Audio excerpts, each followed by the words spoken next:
Yeah, I guess there's definitely a comfort in knowing that you've got like the leveraged position.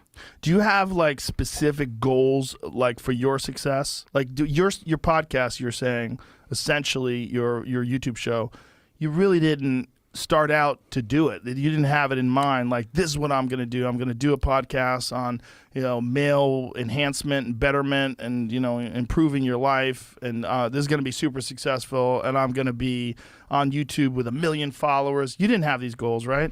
No, those seemed unfathomable at the time when I started, so that was never a goal at the time. But they sort of like, I do have goals and they transition, but most of them are more like when you get up in a day, you have a scheduled day, and those are probably like on paper, they're mini goals. Like if you miss your workout and you wanted to get a workout, you'd be like, fuck, I feel bad.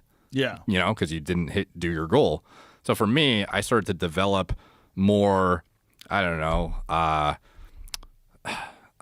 like higher tier goals from a daily, like micro standpoint as things went on and became proportionally, more, the stakes are higher. So I would, for example, when I wanted to grow faster and I just saw the opportunity of what my channel was doing, I went from posting once a week or something to once a day. And then after that, I went to twice a day. And adhering to that schedule, I could tell the growth was disproportionately better and the performance of things was getting better. And I was also getting better at speaking, becoming more fluent, being able to articulate myself, and things were just proportionally like escalating almost in like a dose-dependent manner of like the input relative to the output of what result I was getting. So I started to change my daily goals accordingly, just knowing that the output was going to be, this superior thing that otherwise I wouldn't have got to in nearly the same time frame or the level at which it's become. So my goals I do have goals, but it was, like at this point I do have pretty tangible goals, but they're more based around my companies rather than anything to do with like the channel itself. Like the channel fuels. Yeah, the channel fuels everything. Yeah. Yeah. So we're similar in that way, that we both kind of just started it. We just kind of like started it in the beginning, and then it just got the same thing with me. I was doing it like once a week. Yeah. We were doing the podcast. We were doing it on Ustream at the time.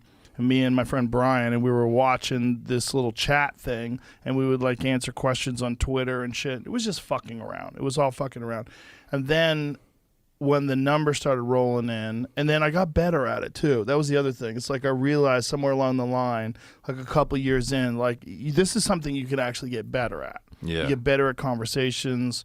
You get better at not being annoying. You get better at not talking over people. You get better at listening. You get better at like the art of flowing the conversation and keeping it together and keeping it engaging and interesting. Yeah.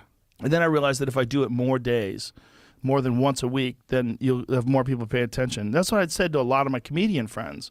At the time, they were like, why do you do so many fucking podcasts? I go, dude, you should do more too. Yeah. I go, the more you do, the more people will watch it. They become addicted to it. It's like it becomes a part of their life, and you give them content, and in return, they come see you do stand-up. You have a successful show. You get advertising revenue. And like I had this idea of it that a lot of other comics didn't seem to grasp, because comedians, a lot of us are lazy. We're impulsive, kind of wild, crazy people, and not the type of people that you would think are going to sit down and formulate some sort of a business plan. Yeah. Especially based on something that was never supposed to be a business in the first place. Yeah.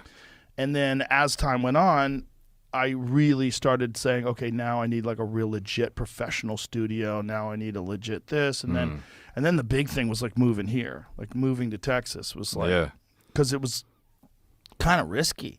But I was like, I think I can do it. I think I'm at a place where people will come to me. Because they were already coming to me in L.A., and I'm like, and L.A. is kind of fucked. And I thought it was fucked like in May of 2020. Yeah. I was like, I don't see this turning around. I think this. When I saw lines outside the gun stores, I was like, I got to get out of here. No, like you moving at the time you did is like the equivalent of some guy getting in like early on Bitcoin, like almost like I'm sure the prices here are all like jacked through the roof. Well, once Elon moved here too. I moved here, that was a big deal. And then Elon moved here, like the smartest guy